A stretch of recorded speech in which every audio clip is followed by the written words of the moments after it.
Rabies एक ऐसी बीमारी है जो दुनिया में सबसे ज्यादा डेंजरस मानी जाती है। इसलिए नहीं क्योंकि ये इजीली फैलती है, बल्कि इसलिए क्योंकि अगर इसके सिम्टम्स दिखने शुरू हो गए तो मेडिकल साइंस के हिसाब से इसका इलाज लगभग इम्पॉसिबल ही माना जाता है। इसलिए रेबीज को medical science perfect killer virus भी कहती है। इस वीडियो में आपको एग्जैक्टली बताऊंगा रेबीज बॉडी के अंदर कैसे काम करता है, क्यों सिम्टम्स के बाद इलाज लगभग इम्पॉसिबल हो जाता है, और वो एक गलती जो लोग अक्सर ज्यादा करते हैं। जब रेबीज इन्फेक्टेड डॉग, कैट या कोई वाइल्ड एनिमल बाइट करता है तो लोग यूजुअली ये सोचते हैं कि वायरस खून के साथ पूरी बॉडी में फैल जाता होगा, लेकिन रेबीज का वायरस नॉर्मल वायरसेस जैसा बिहेव नहीं करता। ये वायरस खून में जाता ही नहीं, ये बाइट के वाउंड से सीधा पेरिफेरल नर्व के अंदर घुस जाता है, और यहीं से रेबीज का सबसे डेंजरस पार्ट शुरू होता है। देखो, हमारी नर्व्स का काम होता है इलेक्ट्रिकल सिग्नल्स को ब्रेन तक पहुँचाना। हमारी नर्व्स का मेन काम होता है इलेक्ट्रिकल सिग्नल्स को ब्रेन तक पहुँचाना। इनका काम इन्फेक्शन को डिटेक्ट करना नहीं होता। इसलिए जब रेबीज नर्व्स के अंदर होता है तो इम्यून सिस्टम को लगता ही नहीं कि बॉडी के अंदर कोई सीरियस थ्रेट मौजूद है। इस साइलेंट फेज में इंसान बिल्कुल नॉर्मल दिखता है, बाइट का वाउंड भर जाता है, कोई पेन, फीवर या वीकनेस नहीं होती, और इसी कॉन्फिडेंस के चक्कर में लोग डॉक्टर के पास जाना भी डिले कर देते हैं। रेबीज का वायरस नर्व के अंदर स्पीड से नहीं, प्लेनिंग के साथ मूव करता है। ये वायरस नर्व के एक एंड से दूसरे एंड तक क्राउल करता हुआ ब्रेन की तरफ बढ़ता है। इसी वजह से रेबीज का इन्फेक्शन पीरियड कभी 2 वीक होता है और कभी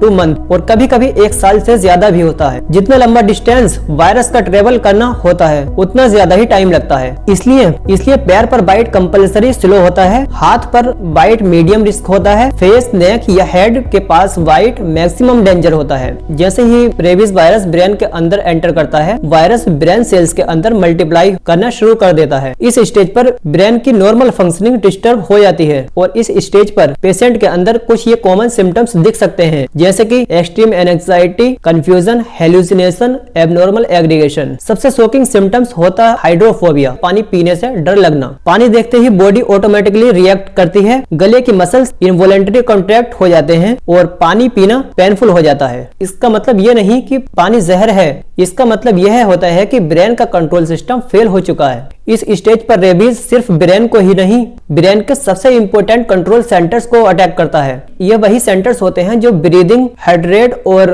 स्वेलिंग कंट्रोल करते हैं। जैसे जैसे इन्फेक्शन बढ़ता है, पेशेंट कोमा में जा सकता है, ब्रीदिंग इरेगुलर हो जाती है, हार्ट रिदम डिस्टर्ब हो जाता है,